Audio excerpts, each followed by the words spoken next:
Alhamdulillahirabbil alamin wa bihi nasta'inu ala umuri dunya waddin. Wassalatu wassalamu ala Muhammadin sayyidil mursalin wa ala alihi wa ashabihi ajma'in. Jamaah salat subuh yang saya hormati, alhamdulillah pada subuh Ahad hari ini dengan izin Allah, rahmatina, hidayah Allah, saya bisa bersama jamaah kembali. Kira-kira 2 bulan saya tidak bisa memberikan ceramah-ceramah seperti biasa karena Allah sedang memberikan ujian berupa sakit. Hari ini saya harus memakai alat bantu dengar yang tentunya untuk komunikasi jarak jauh belum memungkinkan,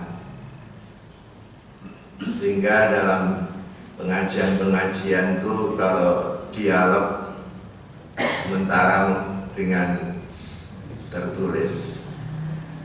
Kadang-kadang bicara seperti ini pun saya sulit mengontrol volume suara saya karena tidak bisa mendengarkan seperti kalau kita normal tidak memakai alat dengar. Selama saya sakit ya, saya tuh mencoba mendalami ayat-ayat, hadis-hadis tentang musibah dan tentang ujian Allah. Perlu saya sampaikan kepada para jamaah, di sini banyak yang sepuh ya, yang rentan sakit.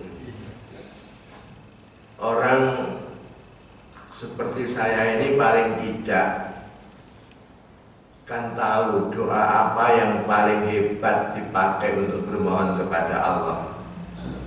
Umpamanya doanya Nabi Yunus Zunnun, ketika sahabat bertanya kepada Nabi, apakah doa la ilaha illa anta subhanaka inni kuntu minadh dhalimin itu keampuhannya hanya berlaku untuk Nabi Yunus?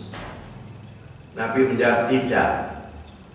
Semua hamba Allah kalau berdoa dengan doa itu akan dikabulkan. Saya baca hadis la yaruddul qada illa doa, yang bisa merubah ketentuan Allah itu hanya doa. Di antara 2 petik lemah ya. Kelemahan Allah itu kalau mendengar hambanya menangis bermohon kepadanya dengan tulus, itu akan diperkenankan oleh Allah. Ada lagi hadis qudsi, Allah itu sampai mengatakan walastu birabbin jafin, walastu birabbin jafin, walastu birabbin jafin. Aku ini bukan Tuhan yang suka mengecewakan hambaku. Ud'uni astajib lakum, mintalah saya akan penuhi. Macam-macam janji Allah tentang doa. Begitu semua itu kita amalkan ya, kenyataannya Allah belum berikan jawaban seperti yang kita harapkan. Hati-hati, setan itu mulai mengganggu. Gak benar semua yang dikatakan Tuhanmu itu. Hati-hati. Jadi orang itu kalau sudah dapat musibah dalam kondisi lemah, dengan keyakinan tinggi bermohon kepada Allah, lalu tidak dipenuhi oleh Allah atau belum dipenuhi, itu setan ganggu. Waktu saya sakit, saya membaca di koran, Ibu Menteri Kelautan kita, Bu Susi, itu putra sulungnya akan meninggal, masih umur muda 31 tahun. Sampai hari ini dokter belum bisa memastikan sebabnya apa ya. prediksi sementara serangan jantung. Padahal beliau tidak punya sakit jantung itu. Sebagai calon pilot, kondisi kesehatannya sangat prima. Itu anak digadang-gadang akan memimpin Susi Air. Tiba-tiba tanpa sebab apa tidur, sudah tidak bangun lagi. Apa yang diucapkan Bu Susi? Saya ini kurang apa sih mengabdi pada negara? Kok begitu saja anak saya yang saya gadang-gadang pengganti saya diambil Allah? Semacam protes. Untung waktu itu ada Pak Adiaksa, mantan Menteri Olahraga, menasihati Bu Susi, itulah takdir. Kita sulit memahami takdir Allah itu. Bersabarlah. Saya membaca begitu itu persis yang saya rasakan juga. Untung iman saya tidak digoyahkan oleh setan. Di dalam kitab Talbis Iblis itu saya temukan keterangan, jangankan kok hamba Allah seperti kita, Iblis itu minta kepada Allah saja dipenuhi. Iblis itu minta apa? Minta hidupnya itu ditunda, jangan mati sampai hari kiamat, untuk menggoda manusia. Diperkenankan. Apalagi kita. Yang diperlukan itu kesabaran. Ya ayyuhalladzina amanu ista'inu bis-sabri was-shalah. Innallaha ma'as-sabirin. Hei orang beriman, mintalah tolong kepadaku dengan sabar, tabah, dan sholat. Allah bersama orang sabar. Cuma kenyataannya berbuat sabar itu tidak gampang, Pak. Diucapkan mudah. Saya baca ayat ketika Nabi bertanya kepada Allah, mata nasrullah, Tuhan, kalau demikian beratnya cobaan kamu, musibah kamu, pertolonganmu itu kapan? Nabi saja sampai minta seperti itu. Allah jawab, ala inna nasrullah qarib. Ketahuilah pertolongan itu dekat. Dan dekat ini kan menurut perhitungan Allah ya. Keyakinan kita tetap pasti dijawab, tidak mungkin tidak.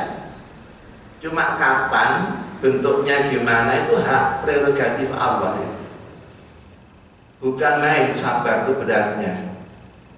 Semua teman yang mengunjungi saya itu selalu sabar Ustaz, sabar Pak Yai. Iya sabar. Cuma prakteknya ya Allah. Saya ingat sebuah syair dalam bahasa Arab ya.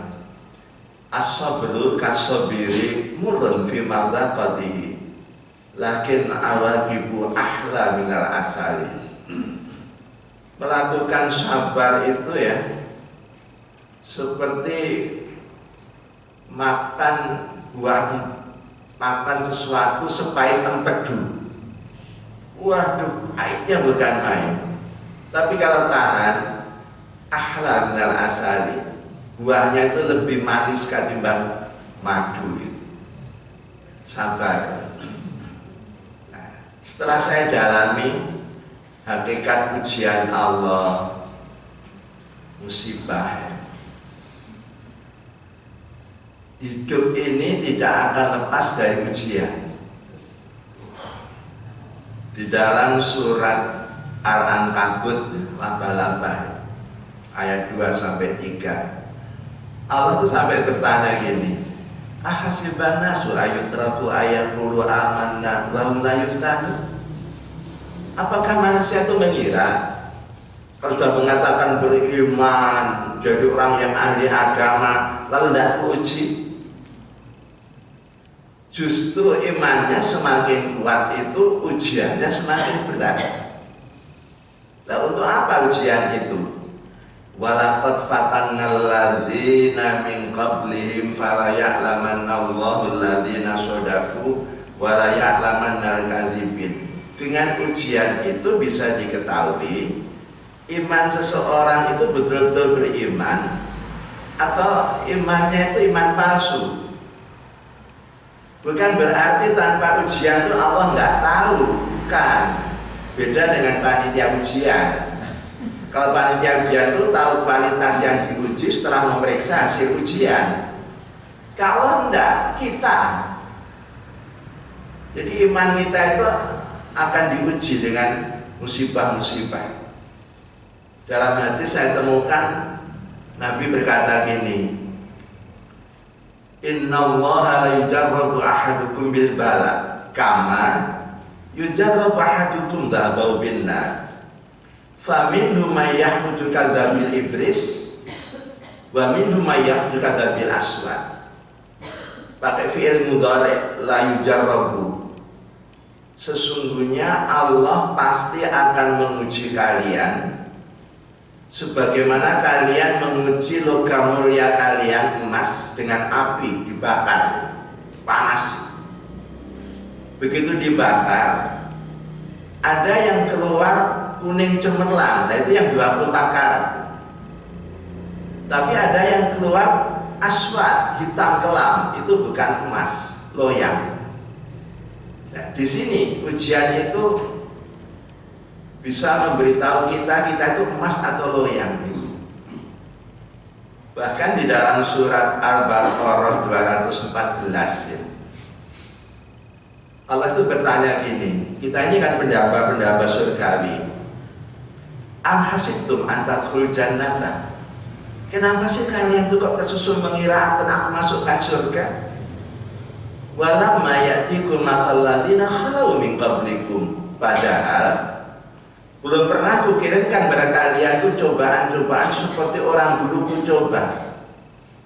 Masadumul ba'sa wa dharra wa zulzilu.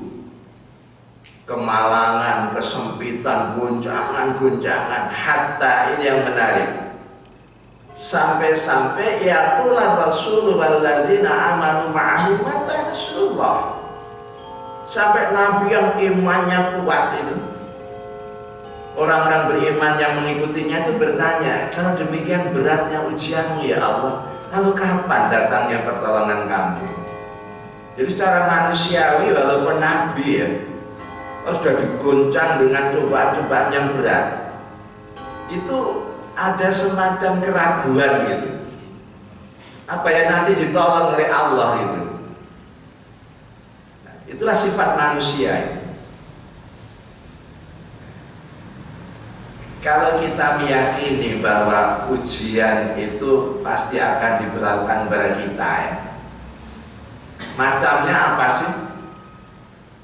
Bisa kita lihat di surat Al-Baqarah juga 155 sampai 156.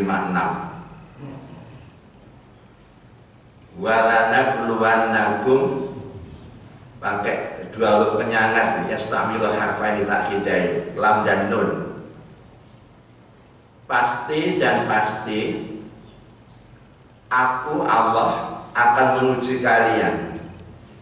Dengan apa? Bisyai'in minal khauf, dengan sesuatu yang bisa membuat kalian itu takut. Nah, saya terkena ujian ini. Terus terang ya, kalau waktu saya masih muda, sakit itu tidak pernah itu teringat mati. Nah, setelah usia berkepala 7 ini kan usia pantas ya ini Pak. Ada rasa takut, apa ini akhir hidup saya?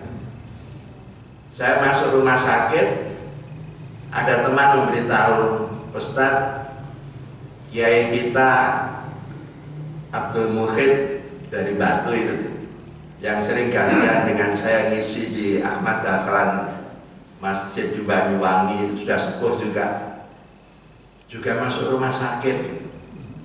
Di mana? Rumah sakit Unmuh Trogomas. Kenapa? Katanya serangan jantung. Nah, kok 2 hari kemudian saya diberitahu meninggal beliau, Ustaz. Kan saya takut akhirnya.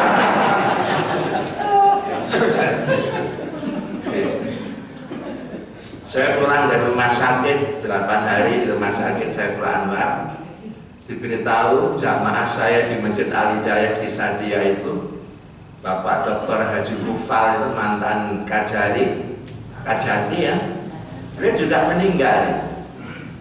Kok beritanya meninggal terus? Mungkin orang akan tanya, Ustaz takut tak dengan mati?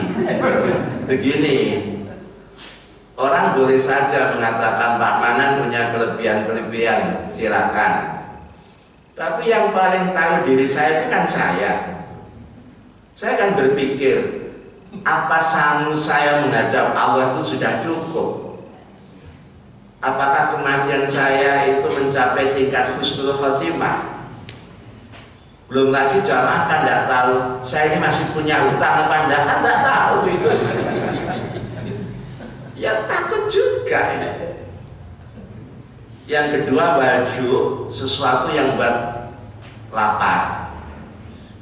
Wanak seminal amwal, kemiskinan. Macam keempat, wal anfus, kematian. Macam kelima, wassamarat, paceklik. Pesan Allah, wa basyiri sabirin. Laki-laki beri kabar gembira orang yang sabar. Siapa sih yang sabar itu? Alladzina idza asabatu musibah qalu inna lillahi wa inna ilaihi raji'un. Saya nirukan itu. Selalu mengatakan inna lillahi, semua milik Allah, wa inna ilaihi raji'un, dan kepada Allah kembali. Dulu saya lahir tidak bisa mendengar. Beberapa hari kemudian Allah berikan pendengaran. Sekian puluh tahun saya pakai. Sekarang diambil Allah, ya sudah. Tapi ketika mengucap innalillah itu lagi-lagi yang terbayang itu kematian, Pak. Takut lagi gitu. Di dalam surat Al-Mulk ayat 2, Allah itu menyimpulkan alladzi khalaqal mauta wal hayata liyabluwakum ayyukum ahsanu amala. Kematian, kehidupan itu semata-mata memang untuk menguji kalian. Siapa yang paling baik amal perbuatannya. Dalam kitab-kitab tasawuf disimpulkan daruna hadza darul imtihan. Tempat tinggal kita ini memang tempat ujian. Kita tidak boleh lari dari ujian. Lalu kalau tadi macamnya, bentuknya gimana ujiannya? Bentuknya itu ada 2 dalam surat Al-Anbiya 35. Wa nabluukum bisyarri wal khairi fitnah. Aku akan uji kalian dengan sesuatu yang tidak menyenangkan seperti sakit, dan dengan sesuatu yang justru menyenangkan. Banyak orang yang malah gagal kalau mendapatkan ujian kesenangan. Harta, kedudukan, ketampanan, kecantikan, popularitas nama yang tinggi, itu malah mudah, orang pun tidak lulus. Jadi sama-sama berat ini. Nah sekarang hakikatnya musibah itu apa? Saya lama mencari definisi musibah. Kalau menurut kamus, asoba yusibu isobatan wa musibatan itu ya sesuatu yang mengena, sesuatu yang menimpa. Bahkan di kamus dikatakan bahwa ahlakat itu sesuatu yang membinasakan.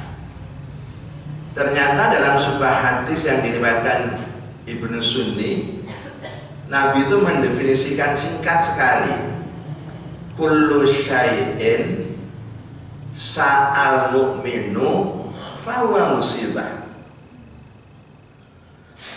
Kejadian apa saja yang tidak dikendaki, jadi musibah itu tidak dikendaki oleh seseorang atau yang menimpa seseorang, kullu syai'in, sa'al mu'min. Itu musibah. Nah, musibah ini kalau kita baca dalam surat Al-Anfal 25, tidak hanya mengena orang yang jahat, yang jelek, orang yang baik juga bisa kena. Wattaqu fitnatan la tusibanna alladziina dzalamu minkum khassah.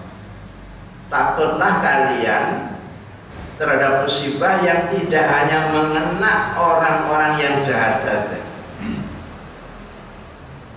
Orang-orang sufi membuat kriteria begini. Kalau musibah itu mengena orang baik ya, itu ujian. Kalau mengena orang yang kadang baik kadang enggak, itu peringatan atau teguran. Kalau mengena orang yang jahat, yang jelek, itu yang namanya siksaan. Cuma dikatakan jarang yang berupa siksaan ini, karena Allah itu syadidul iqab, keras sekali siksanya. Yang banyak itu antara ujian dan teguran. Dan ini yang paling tahu yang bersangkutan. Sampai saya itu mencari-cari, saya kok diuji berupa stroke ringan, saraf pendengaran saya hilang, itu apa sebabnya ya? Yang paling tahu kan Allah. Sampai saya itu menduga gini, apa saya ini termasuk diperingatkan Allah kadang-kadang dengar azan itu nggak langsung sholat, saya tundai. Nah sekarang pendengarannya diambil, gak kurung azan, gak sholat, gak wes. Sampai saya itu berpikir seperti itu. Kalau memang ini ya Allah, insya Allah saya akan memperbaiki, akan lebih tepat waktu gitu. Terutama subuh itu kan as-shalatu khairum minan naum. Itu hati-hati yang tidak segera bangun itu nanti bisa diambil pendengarannya. Ben gak krungu azan.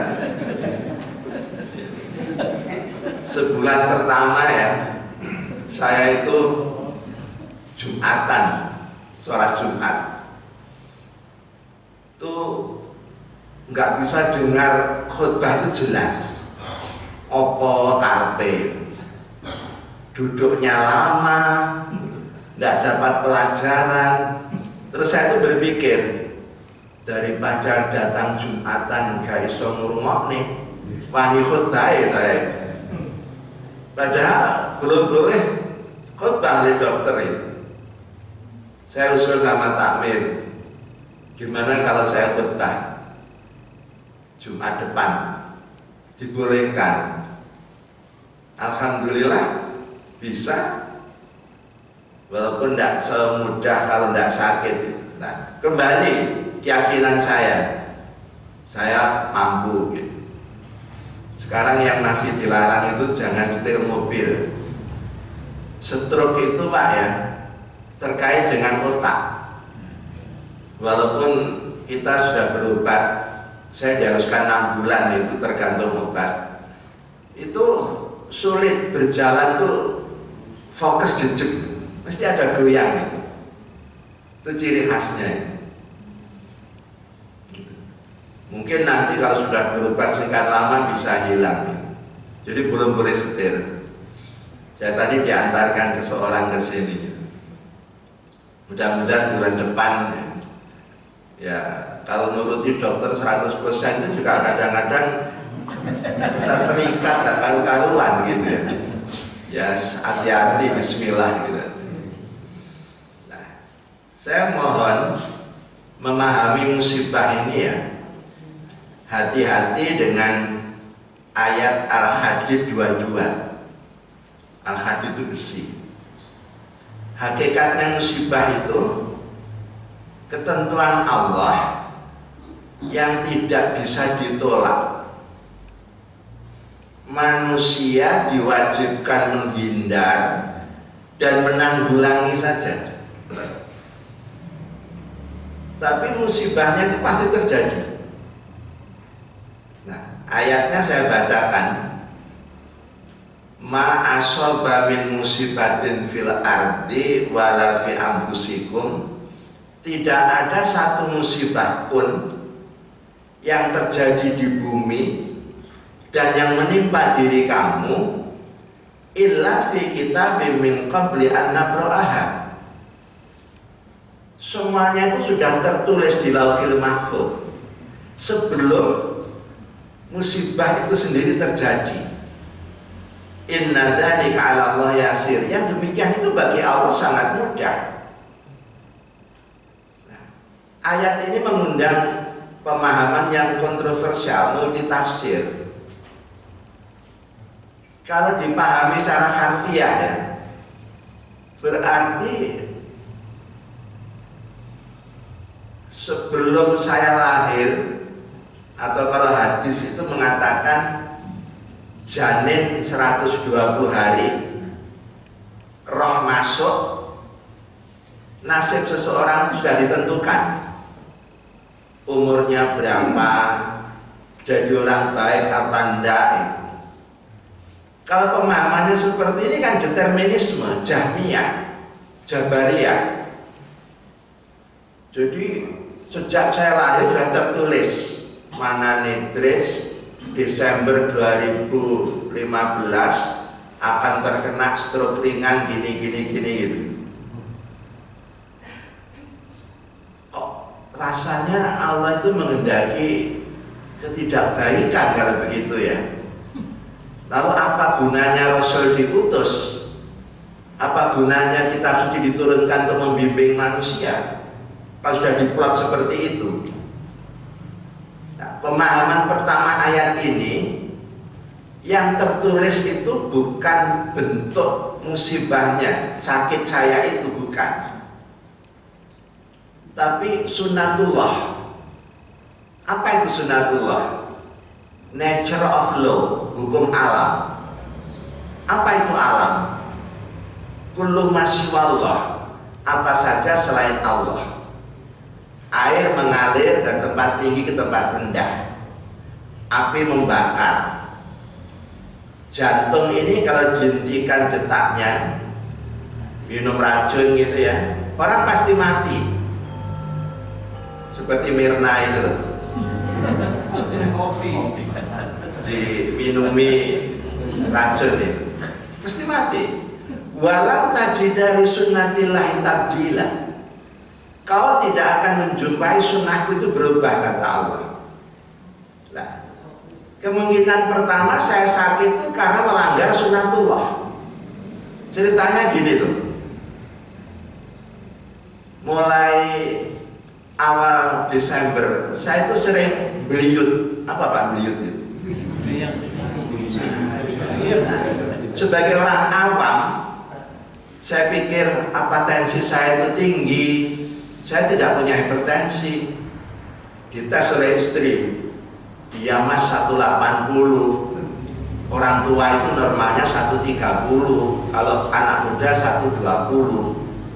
Saya ke apotek beli obat, bisa turun 160. Kemudian tanggal 5 Desember jadwal saya itu harus memberi ceramah di pabrik gula Jatiroto, pertemuan Lumajang Jember itu. Mau saya tolak, sudah 2 kali saya tunda. Ya sudahlah, berangkat dalam keadaan tidak fit. Biasanya naik travel, saya ganti naik kereta Tawang Alun, ditemani istri, bisa istirahat enak gitu. Bangun tidur di pabrik gula itu, loh, pendengaran saya kok terganggu begini gitu, kok tidak jelas gitu. Ceramah tetap berlangsung dalam kondisi seperti itu. Biasanya di podium saya minta duduk. 1 jam ceramah saya tuh oleng gitu. Lalu dilarikan ke IGD kan di depan pabrik itu rumah sakitnya.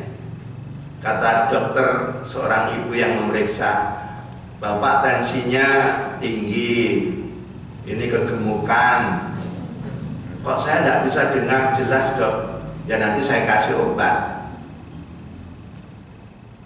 Kasih obat agak berkurang, pulang. Minggu, Senin tetap tidak bisa dengar. Besok saya ke THT. Sebelum ke THT itu hari Selasa loh bisa dengar normal, kembali sehat. Alhamdulillah saya gitu. Ditelepon oleh ibu IID, kata istri dokter, Ustaz, Rebo besok tanggal 5 jadwal Ustaz. Umpama ndak saya gimana? Kenapa sih? Ya kurang fit saja saya ini kesehatan saya. Jangan Ustaz, ini ulang tahunnya perkawinan yang ke-54 Dr. Rosman. Oh gitu, baiklah saya akan datang. Teman baik Pak Rosman itu, dokter senior itu. Nah, tiba-tiba malam Rebo itu tidak bisa dengar lagi. Ya Allah, sesuk ceramah gitu. Ceramah dalam keadaan tidak bisa dengar, saya sampaikan pada ibu-ibu. Ibu dokter Hari Purnama itu dengarkan gitu. Pak Manan itu kok enak-enak saja, itu kan kena stroke gitu. Pulang diceritakan pada suami, saya langsung dipanggil ke rumah beliau, kasih surat masuk rumah sakit. Bapak stroke ringan. Gitu. Kalau stroke berat juga tidak bisa apa-apa itu. 2 hari di IGD stroke itu tidak boleh duduk, tidak boleh ngangkat kepala itu. Oh begini rasanya orang stroke itu. 8 hari dirawat, dinyatakan sehat, tapi pendengaran belum bisa kembali karena faktor usia Pak. Katanya dokter THT kalau saya obati nanti yang tidak kuat lambungnya. Terus gimana dok? Sudahlah pakai alat dengar saja. Ketika dites di ruang kedap suara, enak pakai alat dengar itu, seperti tidak sakit. Begitu keluar, waduh sudah semua suara masuk, tidak bisa disaring. Ya kalau komunikasi berhadapan bisa, jauh nggak bisa.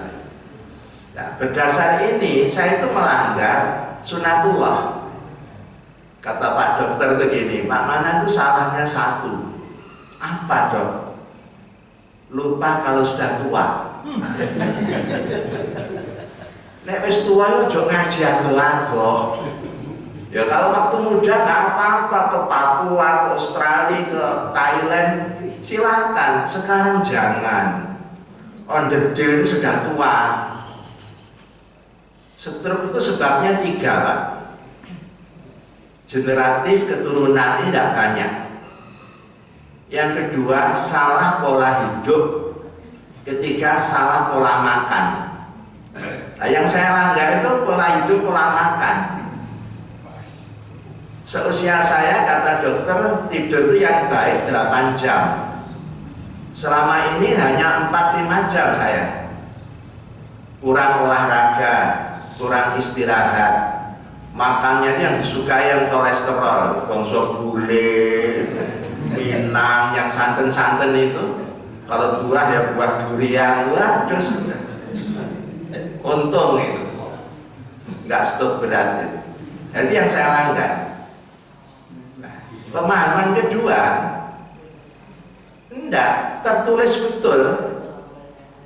Jadi musibah sudah tertulis bentuknya sejak dulu tulisan itu. Nah, kalau begitu Tuhan itu menghendaki ketidakbaikan. Jawabannya pada surat An-Nisa 79 dan Al-Baqarah 216. Di An-Nisa 79 Allah mengatakan gini, ma asobaka min hasanatin faminallah wa ma asobaka min sayiatin famin nafsik. Apa saja yang menimpa kamu berupa kebaikan itu dari Allah. Sedangkan yang berupa ketidakbaikan seperti sakit ini Itu dari diri kamu, yang salah itu kamu gitu loh. Jangan timpakan sama Allah.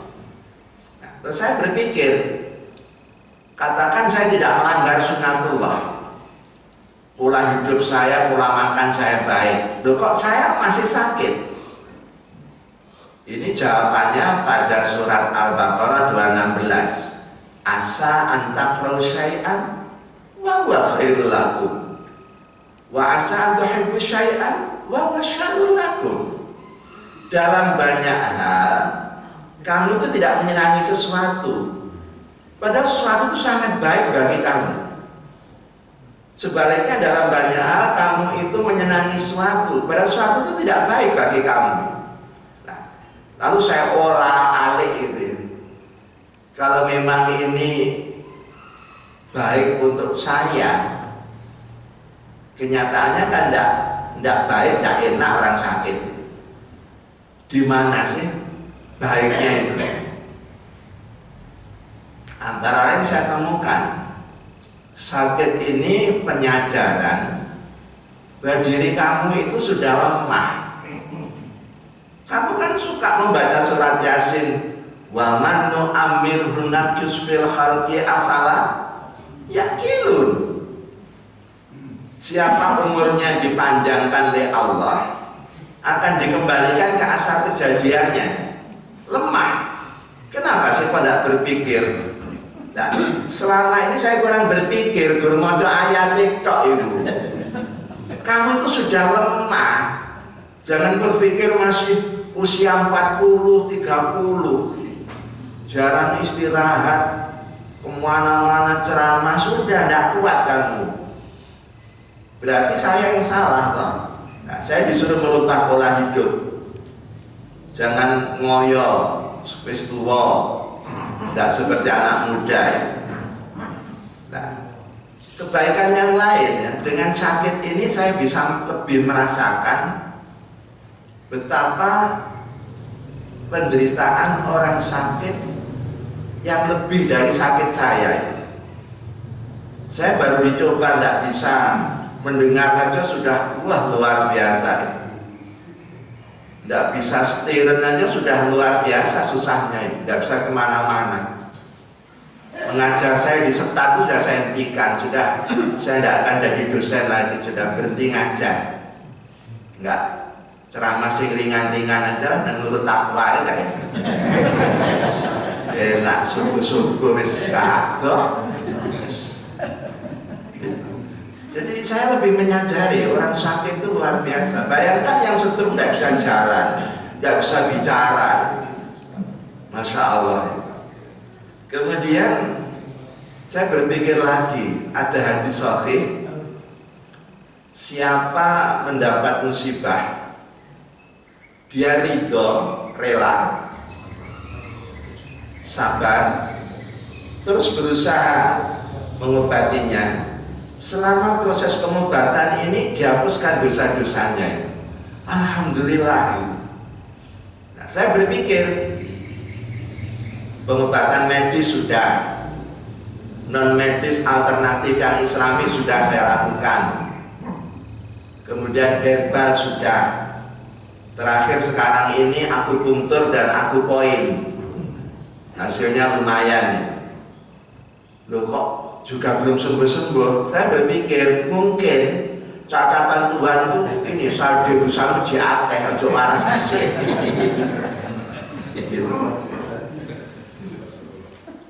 Saya menemukan hadis yang mengancam kita gini. Man lam yardha biqada'i wa lam yasbir bala'i ala bala'i falyaltamis rabban siwaya. Siapa tidak ridho menerima keputusanku, tidak sabar menerima cobaanku, silahkan saja cari Tuhan selain aku. Boleh orang Tuhan yang fatal. Sampai diancam seperti itu. Ya, sabar. Ternyata banyak kebaikan, manfaat itu. Nah, saya tidak tahu yang mana yang benar dua penafsiran tadi itu. Saya pikir ya semuanya benar, antara yang melanggar sunnatullah dengan yang tidak melanggar tapi tidak sadar, mengira ketidakbaikan padahal penuh dengan kebaikan itu. Jadi jangan menghindar dari ujian Allah, pasti terjadi. Kalau terjadi, sabar. Allah tidak pernah mengendaki ketidakbaikan. Ketidakbaikan itu dari kita. Mudah-mudahan kita semua diselamatkan Allah dari segala bencana bala lahir dan batin. Kita berdoa ya. Bismillahirrahmanirrahim. Allahumma sholli ala Muhammad wa ala alihi wa ashabi ajmain. Walhamdulillahi rabbil alamin.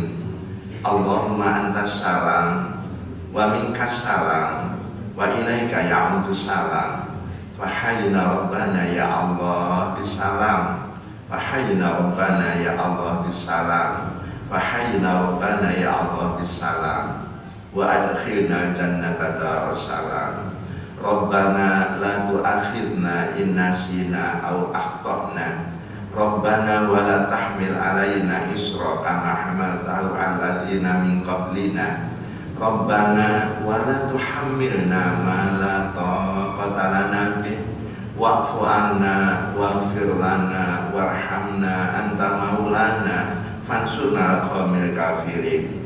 Allahumma taqabbal minna innaka antas sami'ul alim wa tub 'alaina ya Allah innaka antat tawwabur rahim. Rabbana atina fid dunya hasanah wa fil akhirati hasanah wa qina adzabannar wa adkhilna jannata ma'al abrar. Ya Aziz ya Ghaffar ya Rabbal alamin.